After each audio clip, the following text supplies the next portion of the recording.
No witam serdecznie. Jesteśmy nad wieżycą razem z kolegą, który tutaj przyrządza coś do jedzenia sobie i mi, ale w międzyczasie chciałbym Wam opowiedzieć trochę o tym, jak to było na tym moim pierwszym długim ultramaratonie, mianowicie na Robinsonadzie.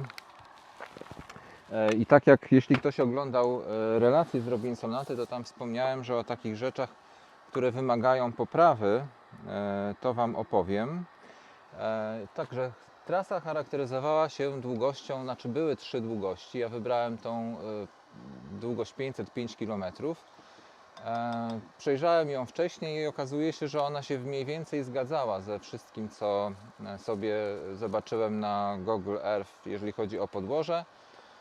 Więc praktycznie podjazdów żadnych nie odnotowałem. Za Brodnicą tam trochę ich było, ale ogólnie na 500 km to było chyba 1200 czy 1300 metrów, więc to jest prawie nic, więc płasko. Jeżeli chodzi o typ nawierzchni, no to sporo było asfaltów, trochę takich szutrów i na tą Robinsonadę bardzo fajnie był właśnie to, że zabrałem sobie lemontkę, więc można było na niej odpocząć i na asfaltach trochę szybciej pojechać. To jest pierwsza rzecz. Opony, jakie założyłem, to 40, ale myślę, że spokojnie 45 na te nawierzchnie można było sobie wybrać i by się było na tych piachach bardziej z takich szerszych opon zadowolonych, więc to jest ewentualnie do zmiany. Ciśnienie, jakie założyłem sobie, to 2,4 bara i to było ok. Przez całą drogę nie złapałem żadnego chyba nie złapałem kapcia, bo są zalane mlekiem, więc nie wiem, powiem szczerze. Być może coś się przebiło, ale nie zauważyłem tego. Bym musiał oponę zdjąć i sprawdzić. No w każdym razie bez żadnych przeszkód wszystko do końca udało się zrealizować.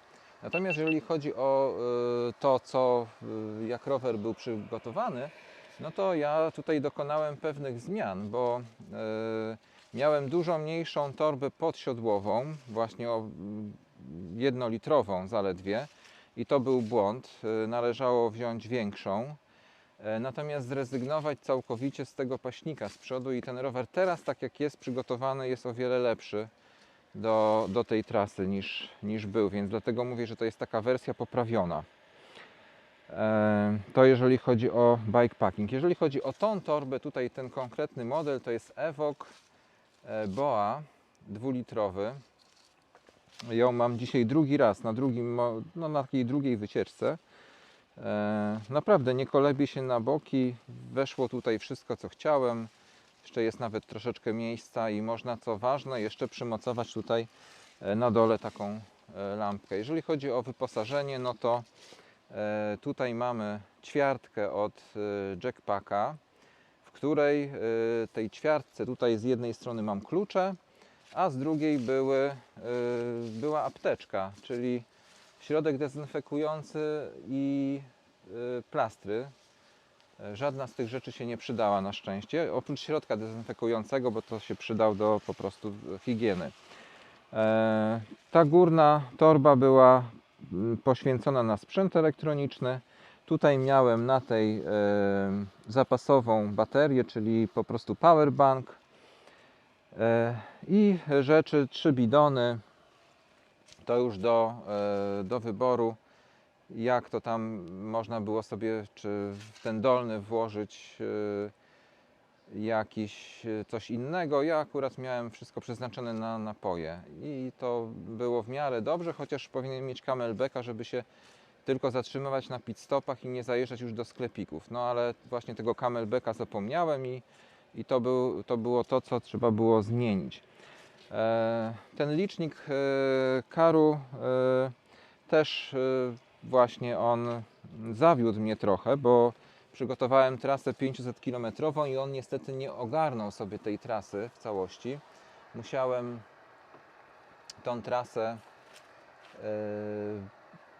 tą trasę podzielić na 2 części, żeby on dobrze nawigował, a tak niestety była za długa i nie pokazywał po prostu, za ile metrów trzeba zjechać. Pozostałe funkcje działały, ale tej akurat nie było, co było trochę złą rzeczą. No i tak samo te punkty nawigacyjne należało postawić na trasie, a nie w miejscach, do których chciałem dojechać, bo po prostu jak mamy powiększenie, to no, nie wyświetlało mi, że ten punkt się ma zacząć. Ale to wszystko do poprawy jest. Teraz kolejna rzecz, którą chciałbym omówić, tu przygotowałem sobie ściągę, to jedzenie. No, jedzenie było takie, że ja ledwo co zdążyłem na ten start, więc jechałem na czczo, bez żadnego śniadania. Te pierwsze 70 km, potem dopiero zjadłem jakieś batoniki czy coś, mniej więcej w tym stylu. I właściwie to do jedzenia dużo tam nie było. Myślę, że 3-4 batony na dzień to jest w zupełności wystarczająca ilość. Można zawsze w sklepie się zatrzymać po jakieś owoce raczej, niż cały czas się żywić batonami. To jeżeli chodzi o takie wyżywieniowe sprawy. Teraz właśnie sprawa taka z tym tętnem moim, jak to opisywałem, to w domu przeanalizowałem cały zapis i na tyle duży stres był związany mój ze startem, że przez pierwsze 100 km miałem tą trzecią strefę, dopiero potem spadło. Potem się już wyluzowałem, jakby czułem już to, że ze mną opadły te emocje tego startu, także pierwsze 100 km, słuchajcie, odczuwałem skutki w ogóle euforii związanej ze startem i to się czuło, się zastanawiałem dlaczego mam tak wysokie tętno, a to właśnie z tym związane, ale potem po setce spadło. Jak się uda, to Wam też to na wykresie nawet pokażę. A mówię o tym dlatego, że to czasami jest tak, że właśnie można się sugerować strefami tętna i one nie do końca będą pokazywały faktycznie zaangażowanie organizmu. Bardziej właśnie to jest związane ze stresem też rzeczy, wpływają na częstotliwość, a nie z obciążeniem. To należy też wtedy sobie jakby wziąć na to troszeczkę uwagi. Teraz komfort jazdy chciałem z Wami omówić i to jest coś, co jest w ogóle rzeczą bardzo ważną. I tak, pierwsza rzecz to zmiana rękawiczek, bo niestety skompresowałem sobie tutaj te nerwy biegnące przez dłonie, czyli po prostu był duży nacisk, co wywołało no, i ból, i potem takie porażenie lekkie, więc jeżeli chodzi o rękawiczki, to też dzisiaj mam zupełnie inne, właśnie z taką wyściółką żelową. Myślę, że to należało zrobić w pierwszej kolejności, albo właśnie tutaj zastosować podwójną owijkę z dużo miększej gumy. Jeżeli chodzi o buty, to niestety też odciski mi się zrobiły, bo to zaparzenie, gorąco było, ale nie wiem jak na to poradzić. To chyba się nie da po prostu już. Trudno, może jakiś zupełnie inny model, trudno powiedzieć. Kolejna rzecz to lampki. No właśnie, poprawić trzeba mocowanie lampki, a to już sobie zmienię. Czyli na lemontkę właśnie, nie tak jak jest tutaj założona, bo widać, że jest uchwyt w tym miejscu, a powinien być tutaj na tym wyżej, więc to trzeba połączyć ze sobą te dwa wysięgniki takim bridge'em, takim mostkiem i tam założyć po prostu lampkę. Kolejna rzecz to co mnie w ogóle zaskoczyło, to dwie rzeczy. Po pierwsze, bałem się niesamowicie dystansu. Naprawdę byłem. Wcześniej nie robiłem tak długich dystansów, z wyjątkiem jazdy szosowej, ale to w czerwcu, więc sporo czasu wcześniej i nie wiedziałem, jak to będzie. Okazuje się, że nie było to nic trudnego. Natomiast zaskoczyła mnie też pozytywnie jazda nocą, bo też tego się obawiałem. Zaskoczyła, ale jednocześnie pokazała, że można jechać nocą bez problemu po asfalcie i przez miasta.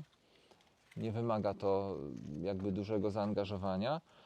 Natomiast jazda po lesie wymaga po prostu mocniejszego oświetlenia. No i jeszcze jest jeszcze taka rzecz. Czy można jechać, czy jakby jak wyglądała jazda nocą po lesie samemu w środku lasu? I powiem Wam, że też można myśleć sobie, że dlaczego, bać się w ogóle jazdy nocą w lesie. Wiecie co, tak naprawdę ostatnią rzeczą, o której myślałem, to na tym zmęczeniu wtedy, jak już byłem, bo to było ponad 200 km, 220, kiedy wjechałem w te lasy, takie już się zrobiło ciemno, była 11 w nocy, 11 wieczorem i ja jechałem chyba do 1 w nocy. To było to, czy tam gdzieś obok to, co to za odgłosy były. Po prostu jak człowiek jest zmęczony i jedzie, to w ogóle ja o tym nawet nie myślałem, tylko jechałem do przodu i nawet się nie zastanawiałem, czy tam coś jest, czy czegoś nie ma. Zupełnie było mi to wszystko jedno tak naprawdę już. Ważne, żeby przejść do przodu i przejechać przez to. Więc myślę, że po prostu w nocą przez las się jedzie i tyle. Nie myśli się nawet o tym, co tam za odgłosy są. Także tak to w praktyce u mnie wyglądało. I to w takim skrócie chyba wszystkie punkty, jakie sobie tutaj wcześniej wypisałem, takie najważniejsze, co do mojego startu i co do startów w kolejnych wyścigach właśnie z poprawionym już ekwipunkiem i z dużo większym doświadczeniem. Także teraz mam nadzieję, że nie zapomnę żadnych rzeczy i przede wszystkim, że podejdę do tego bardziej na spokojnie niż za pierwszym razem, kiedy to wszystko było jeszcze dla mnie nowe. Także przyszły sezon, nowe wyścigi, może powtórzę jeszcze raz tą Robinsonadę, a może coś innego zrobimy. Także zobaczymy. To wszystko z mojej strony. Cześć.